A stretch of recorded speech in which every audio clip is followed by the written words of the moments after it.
before I went into politics, I was actually an officer working for the council, and I started working for the council in 1961, and on the very first day of my work as a student public health inspector, as it was then, I went to a house in White Close, and that was my first exposure to Braunstone.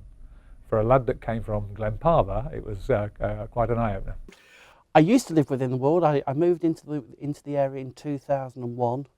Unfortunately, I had to move out of the area during last year, but I'm still very much connected to the area. I work, as well as being a counsellor, I'm involved with Street Vibe Young People's Service, which is a fantastic local youth provision.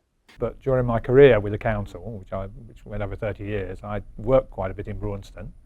And of course I was involved in the Braunstone Community Association work and the New Deal work that started in 2000 from not long afterwards. So I'd had a history of knowing about Braunstone, an interest in Braunstone, and I'd had a personal experience of how things had changed. This is now into my 7th year as a counsellor, but I've had an involvement in Braunstone Park and Rowley Fields for quite some time.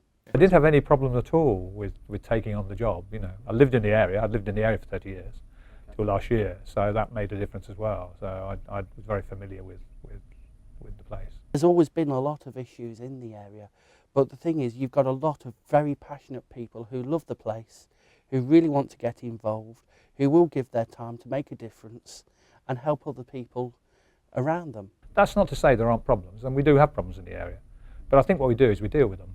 You know, I don't think people turn their backs on them, and I think we work as a community to deal with those situations, particularly in terms of antisocial behaviour.